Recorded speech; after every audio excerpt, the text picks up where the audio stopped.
kee meenatti? Maqaan koo Mabeeteen jedhama. Kan dhufee Bishooftuurraa kan jiraadhu Adaamaa keessatti. Tole yeroo jaalalaatiin carraa argattee carraa kanatti immoo fayyadamuudhaan daawwattoota keenya biraan seenaa kee ga'uudha kanatti barbaaddu. Mee Mabeet maaltu sirrii ga'ee? Jaalalaanaaf yeroo duraadha. Akkuma bakkuma hojiittan jalqabee bakkuma hojiitti wal agarre. Hojii yeroo dura kan seeni ture. Innis bakka itti ani hojjedhu innis hojiin isaa bakkuma san ture. Kan akka inni natti himetti egaa wal barree akka inni natti himetti yeroo dura kan ni agarre isatu na agarre. Achi isaa inni agarre ijaan akka badaa kanan walitti agarra ture waliin ijaan wal ilaalla. Bakka hojiin wal bira hojjennu balballi wal cinaadha. Inni fuulduraanis duubaan jira. Waliin baay'ee wal ilaalla. Akkasumatti jalqabamee ijumaan jalqabnee innis na dhiyaates na dubbisu sodaachaa ture. Akka na ibsetti guyyuma duraan arge guyyuma sana akka na jaalate natti hime ture. Akka mala kootiitti nan koflaa nan taphadha. Akkasitti na agareetti akka na jaalate natti hime ture.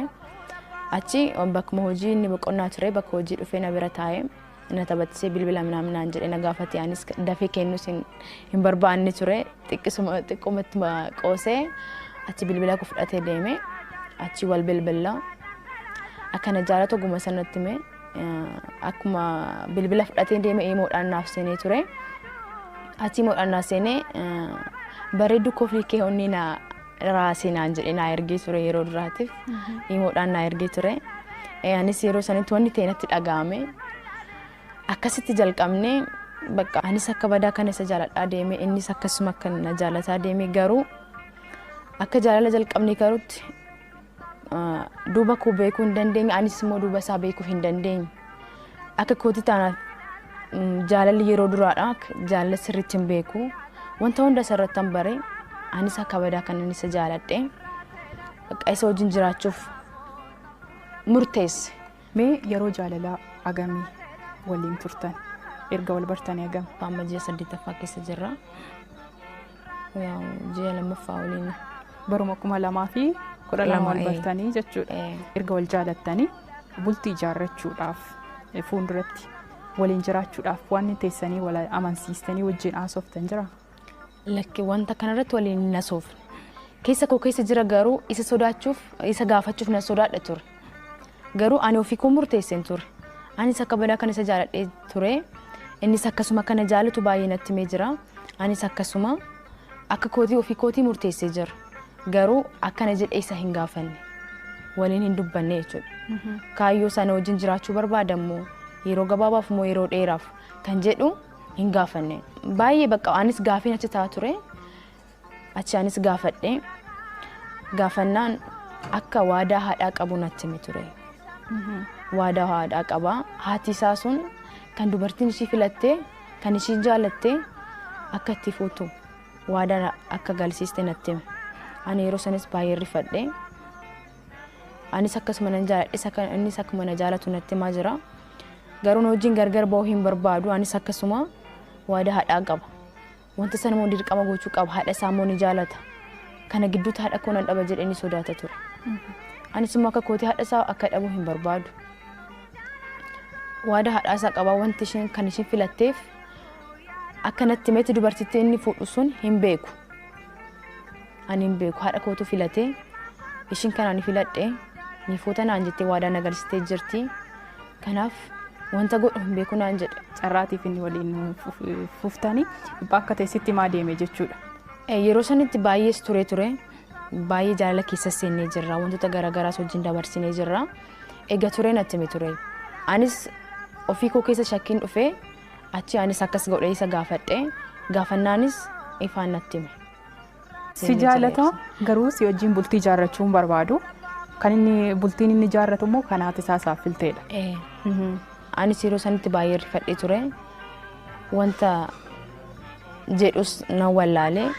Innis baay'ee rifatee kana sitti immoo barbaada ture garuu baay'ee si jaaladhees tures akkas hin dhabne sodaachaa jira. Sitti immoo hin dandeenye naan jedhe. Anis haadha isaa akka dhabu waan hin barbaanneef homaa gochuu hin dandeenye akkasumas ta'e hojjumaan fufne. Innis haadha isaa ni jaalata. Haadha isaa dhabuu hin barbaadu. Yoon waadaa kana diigeessii wajjin jireenya jalqabe haadha koo nan dhabaa warra koo nan dhabaa biyya koo wanta hundan dhaba naan jedhe akkas naan jedhe ture anis immoo kana hunda akka dhabu hin barbaadu. Mee waa'ee kee haadha isaatti mee haadha isaa wajjiniin haasa'iira akkasii jaalatee jiru. Haadha isaatti otoo biyya yeroo hundamitti aannan asoosisa naan jedhe malee hin asoosisne ture akkas naan jedhe garuu haadha koo nan asoosisaa wanta kanarratti nan asoosisaa naan jedhe garuu hin asoosisne akka bilbilanitti itti himameetti wanti hundi qophaa'ee ture biyya isaatii jechuudha. Wanti hundi qophaa'ee murtaa'ee xumuramee jira inni asii isa eegaa jiru qofa wanti hundi qophaa'ee murtaa'ee jira jechuudha xumuramee jira jechuudha. Guyyaa biraasaaf qopheessanii guyyaa inni dhufu eeggachaa jiru jechuudha. Isatti itti himanii jiru kana hunda natti hime anis bakka wanna godhu wallaalee wanna jedhu wallaalee jaalala keessa baay'ee sinni jirra anis baay'ee isa jaaladhe nama akka isaa jaaladhe hin qabu. Isa mansiisuudhaaf gama hiriyoota isaatiitiin yaalteetta? Hin yaalle maaliif yoo naan jette wanta hin jijjiiramne tokkodha. Anis itti himee jira asoofsisee jira ati kana hati ofii kasi filatti fudhu barbaadda ati ni barbaadda jedhee gaafadhee ture. Anis wajjin jiraachuu nan barbaada garuu haadha kootii isanis diiguu hin barbaadu naan jedhe bakka lama ta'e innis mala wallaale mala fala dhabee jechuudha. Mee erga biyya deemee taasisee maal taatan? Egaa biyya deemee guyyaa kamisaa ture kan deemee guyyaan 26 ture ji'a jaafaa keessa ture kan deeme guyyaa itti deemu sittani manaan jedhe ture garuu tole jedhaanis fudhadhee tureeyyuu garuu guyyaa itti deemu akkaatti naagartee guyyaa itti deemu anis garaan koo hin danda'u nagaa jedhee sin deemu garaan koo hin danda'u atis akka midhamtu hin barbaadu naan jedhe ture kun rakkoon qabu garuu guyyaa itti deemtu natti ija kee ilaalee deemuu akka deemtu hin barbaadan jedhe ture. Garuu inni guyyaatti deeme natti ni guyyaa kamisaa ni deeme magaalgala naaf bilbilaachi bilbilli isaa yoo deebisee yaaluu cufaana jalaa ta'e achi baay'een bakka halkaniin guyyaa na boosisa bakka wanta san amanee fudhachuu hin dandeenye dhugaa deeme dhugaa nagatee deeme jedhee of gaafachuu jalqabe bakka amanuu hin dandeenye gonkumaa jechuudha.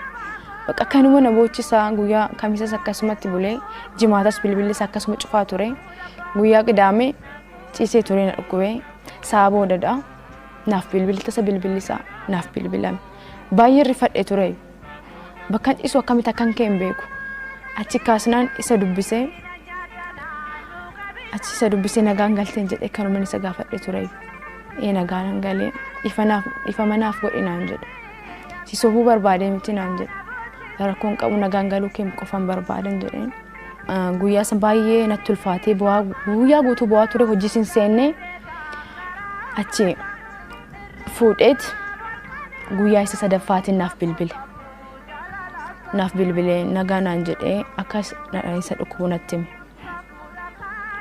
bakka homaa hin dandeenye jireenya jalqabee fuudhee jira garuu si dagachuus hin dandeenye jireenya koo keessas taa'es nama tokko nama saniif wanta simmeetii tokko naaf hin kennin naan jedhe achi akkas naan jedhe yeroo sanitti baay'een boo'ee innis na dhukkubee jira mana yaalaas deeme mana yaala furmaata naaf kennuu hin dandeenye naan jedhe.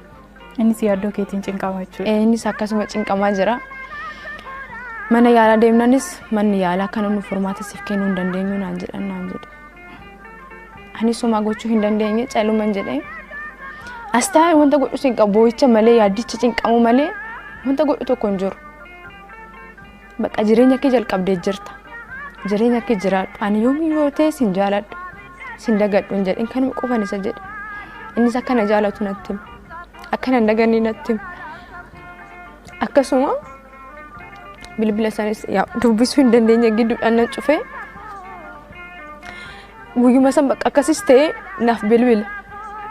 Katamaa deemee ni bula. Magaalaa jechuudha deemee ni bula. Naaf bilbila akkana jaalatu natti hima. Jireenya keessa taa'ee akkana jaalatu natti hima. Anis garuu jireenya gaarii akka jiraatu nan barbaada. Nama akka isaa jaaladhe hin qabu. Waan tokko akka ta'u hin barbaadu. Yoomillee taana. Innis akka jireenya koo jalqabu natti hima. Garuu anis dagadhee jireenya biraa jalqabuu hin dandeenye.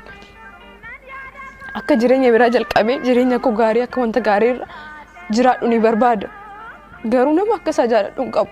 Nama dhiira argu hunda jaallachuu hin dandeenye.